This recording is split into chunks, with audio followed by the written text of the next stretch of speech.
Hello, welcome to Contact. I'm Gloria Creighton, and with me today at Anderson's Restaurant is the owner of Anderson's Restaurant, Todd Anderson. Welcome, Todd. Hi, Gloria. That's a lot of Andersons for one sentence. The more Andersons, the better. Yeah, I was going to say family business or what? Yeah, it definitely is a family business. Yeah, it definitely is, and we're going to get more into that throughout the interview. Okay. But I was going to say this must be so unusual for you today, sitting down in your own restaurant.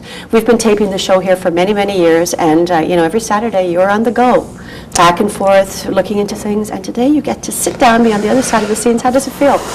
Well, you're right, I don't very often get to sit down and relax and in the dining room. I usually find myself always running around all over the place doing one thing or another, whether it be serving food or filling a hole in the wall or doing something like that. And sitting down here is a little bit different for me. And think you can sit for half an hour? It's a little different. Half an hour might be a long time. You might see me moving around a little bit.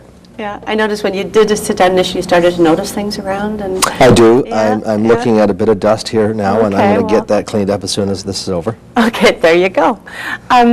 Like I said in the intro, Anderson's is a family business. It's very family orientated. It is. Your whole family's involved in it. Yep. Everybody is and was involved in it. Riley and I are the most active of it. My brother Riley and I have the 3 restaurants at Kettle of Fish. We should mention, if I can interject, Todd, that he is the other owner. Riley Anderson. Co-owner with you. Yeah. We have the Kettle of Fish and Anderson's in the Riley Cafe, which is downstairs here. And we're active. Our wives have been active. My father and my stepmom, Gwen Anderson, and Riley opened the business about 17 years ago at the Kettle of Fish. Right. And I came on about 12 years ago. Yeah. With Anderson? With the Kettle of Fish still. I was there for about 5 years, yeah. And then after that we've been here for about 7.5 years at Anderson's. So a lot of actually interviewed and asked questions about you too, like your employees. Yes. And they feel like it's part of, it's family for them. They feel part of the family, and most all of them, have been here for many years, like 20, 15 years? Well, so not 20, but many of them have been here for 17 years, which is how long our company has been around. Yeah. We have, when you have a company where we've got my parents involved, my aunt, my wife, Riley's wife, my cousins involved at different things, doing all kinds of different things around the restaurants. It becomes a very close family feel around the business. And we do want to run it like a family business because it is a family business. We have a lot of kids on the way, Riley and I do, and my brother and sister who are also involved in the restaurant and in different ways. We are planning on being here in this business for a long time, so we have lots of people coming up to help us. Yeah, that's great. You're talking about your 4-year-old and your... I have a 4-year-old boy and a baby girl who's 1. And they don't know much about the business yet, but they will, I think. With regards to everybody else feeling, all of our employees feeling the family business, I think they all agree that it's a family business, and they like the way it feels. So the kids are aimed in that direction. Riley's got 4 children. Riley has 4 children. They keep him busy. Yeah. The kids aren't aimed in any direction, really, at this point, but we have a long lease here. I think it's 58 more years left in it. Right? And so you're going to be here for quite a while. Well, it looks as though you're doing something right. I mean, people are sticking around for many years. Yeah. I know the restaurant business does have a high turnover rate, but what is the secret that you keep people? There's a lot of secrets to this business. Yeah. It's you have to change with the times.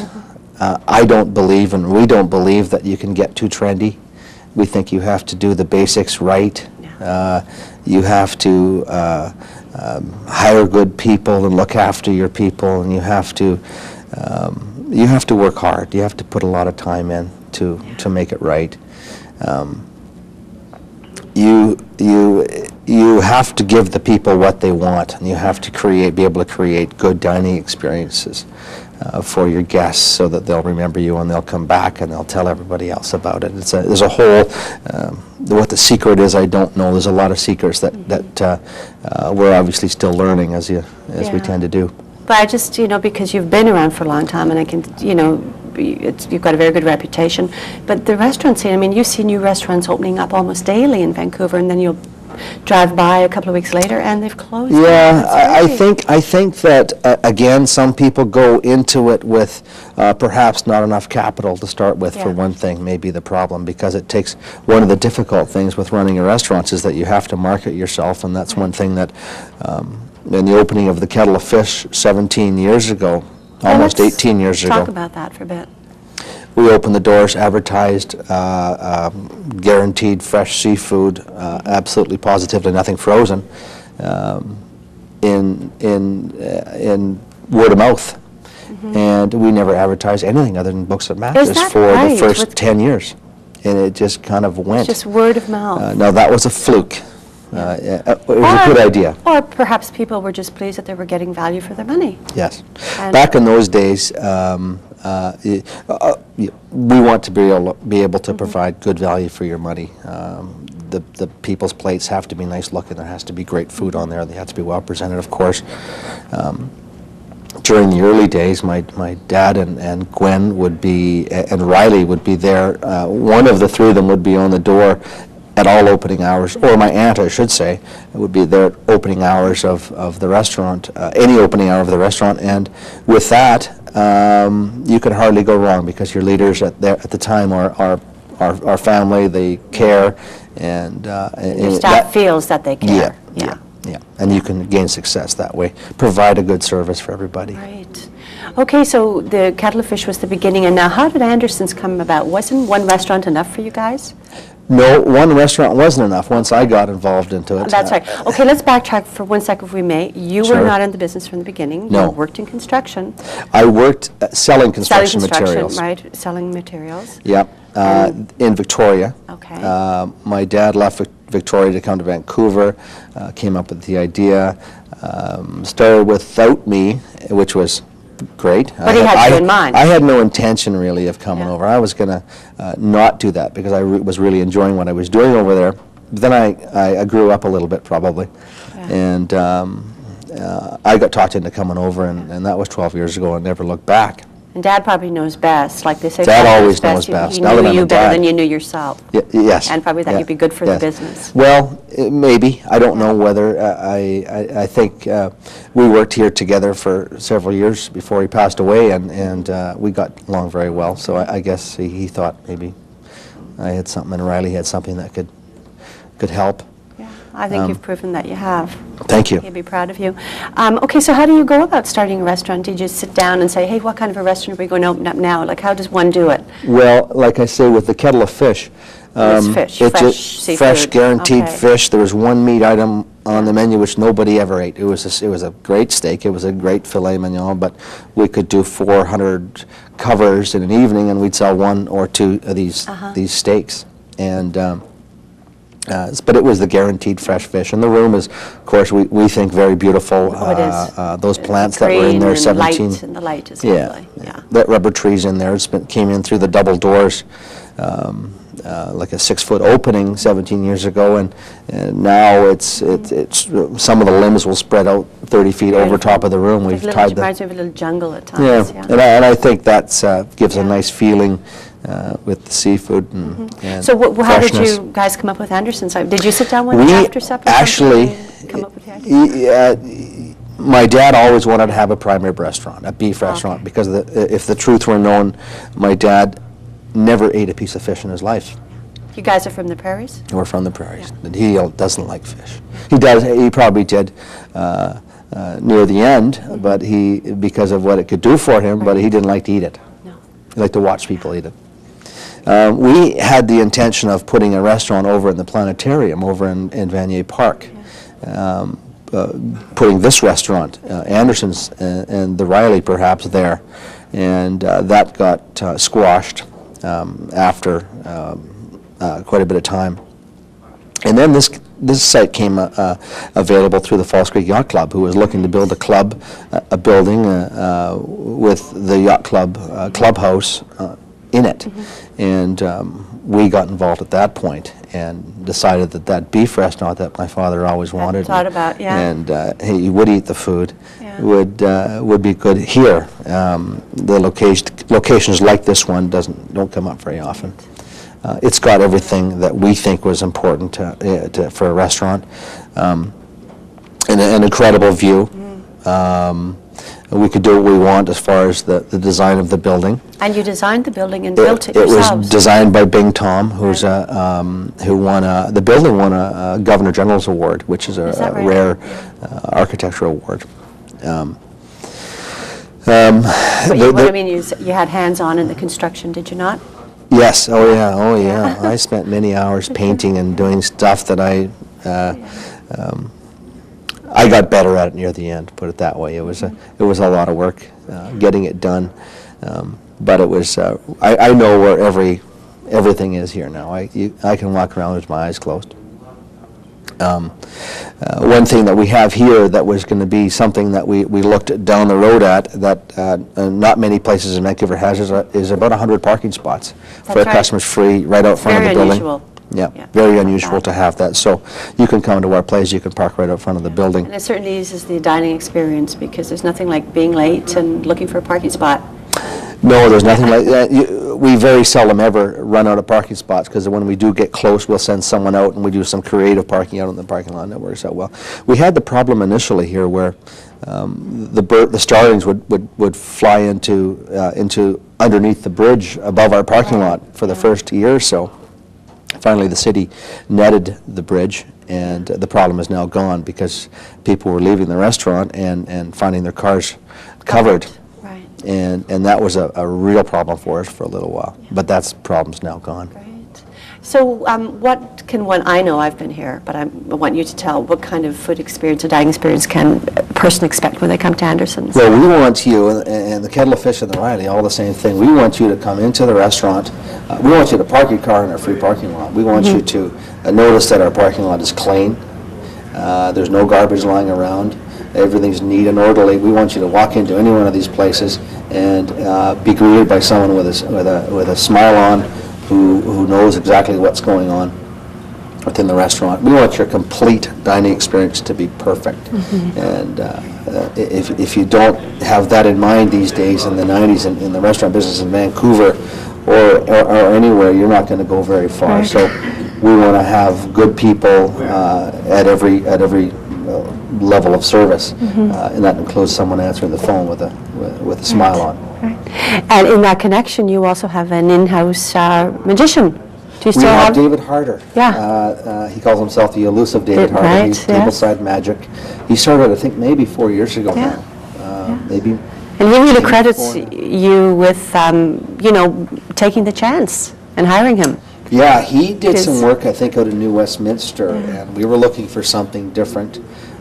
David is very, very talented. I don't know how, he came by and sold us on himself. That's right. We Yeah. took the chance of doing something different Yeah. in that area, and I think he had some restaurant experience as a server or busser or something, and so he knew what was going on in the restaurant. That had to be that was crucial that he had those skills, because he would have his timing down. So he would knows when to go to the table. Yeah. If we have some service that is perhaps, heaven forbid, a little bit slow, we can send David over there, and David can make things right for us. Yeah. It doesn't happen very often that way, but he can make a lot of people happy. Yeah. All the comments we get back about overall restaurant dining experiences was that David Harder was a Yeah, and it's, benefit. he mentioned to me, it's not that he does an act, he's very subtle about it. He walks around and he calls himself a magical host. So he's just a part magical of the host. restaurant. That's right. David will pick up a serving tray and set a table if he sees the direct need for it. So just another, He's one part of the team. great, Just that's a great a time. really great guy. Another thing I wanted to ask you about, because as I say, we've been here for many years taping, and on Saturdays the restaurant is closed during the day, but we always get people rushing in a panic saying, where can I sign up for the Sunday brunch? Can I get reservations? Is it going to be, we say, no, that's send them to the office. So what is the Sunday brunch? I have the Sunday brunch. I don't know what the Sunday brunch is, other than it's a jazz brunch. We have a jazz band set up here, quiet jazz, kind of elegant jazz in an elegant room. With a buffet brunch, which most places like ours don't do anymore. They're back on a la carte brunches. Hotels still do buffet brunches. We do buffet brunches. I think that the jazz music makes it popular. It's the busiest aspect of our business is that Sunday brunch. Yeah, it's very popular. Yeah, but it's also popular in the Riley Cafe downstairs, where it's not a buffet brunch. So what fills our room for us on Sundays, I have no idea. Yeah, it's hard to gauge. Before we get to the Riley Cafe, one more thing I'd like to talk about is your wonderful Salvation Army dinner that you do for the poor. Yeah, that is one of our things that my dad started 13 years ago. We just had our 13th last Christmas. It's for street people from the street? Yeah, we contact Salvation Army. He wanted something. He wanted to give something back 13 years ago to the community that had supported his business for so long, and not so much that community directly, but wanted to do something for people, as he always did. And he contacted his favorite charity, and now our favorite charity still is the Salvation Army. We contacted them and told them to send out 550 or 600 invitations in hopes that we could get 400 to 450 people into the restaurant to provide them with a 3-course meal or a 4-course meal and an incredible dining experience for the people who ordinarily can't get that.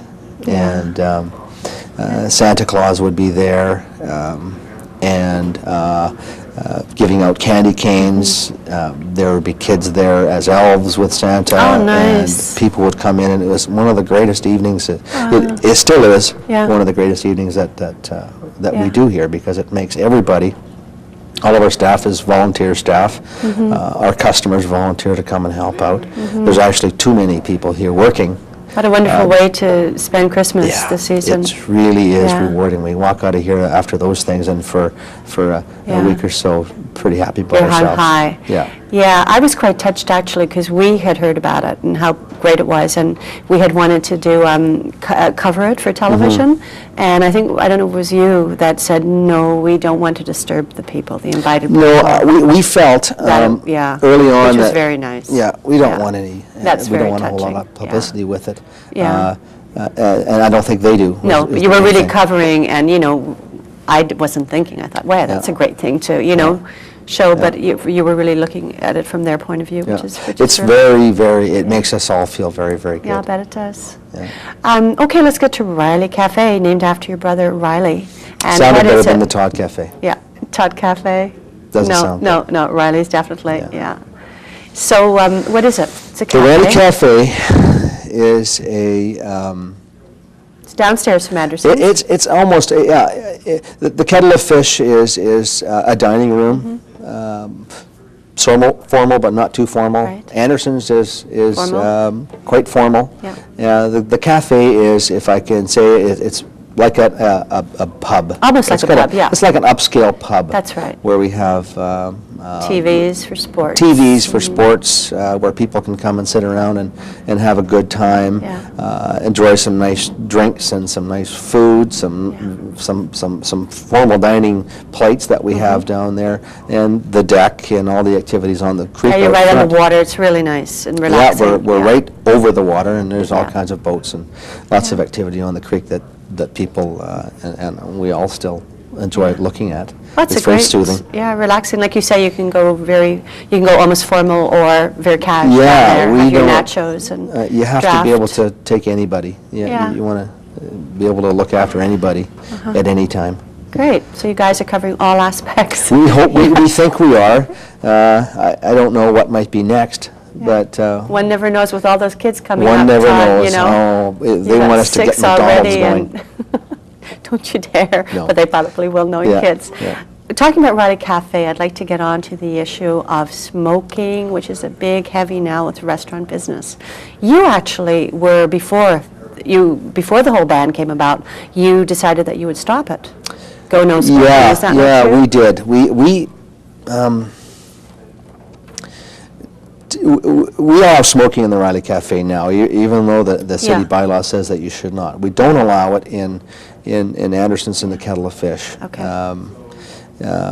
Because they're dining rooms. We don't see the need for people to be smoking up here, and people don't need to smoke down there. But the cafe, our Riley Cafe, and there's many, many, many restaurants in Vancouver like the Riley Cafe that have created their clientele. Their clientele is their style of restaurant is like the pub style feel, where you can come in and you can enjoy some nice drinks and some nice snacky foods and things like that.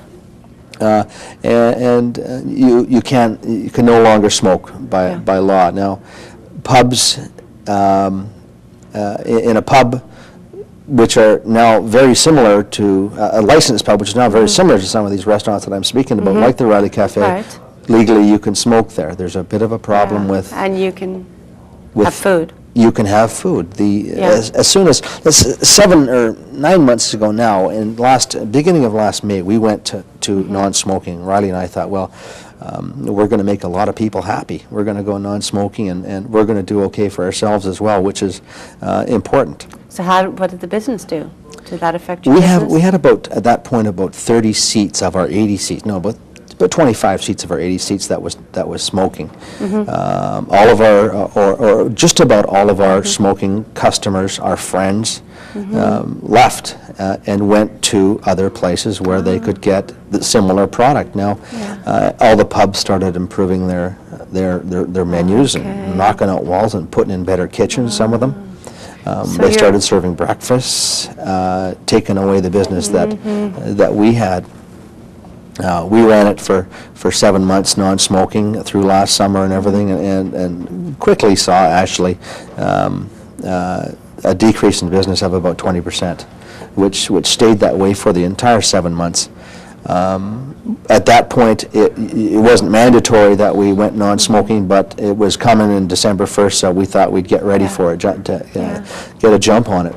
And it didn't work for us. We tried it because of the pub style feel that we created. So you're sort of on an unfair ground, really. Yeah, the overused line of to try to level out the playing field is still a good line, although it's overused.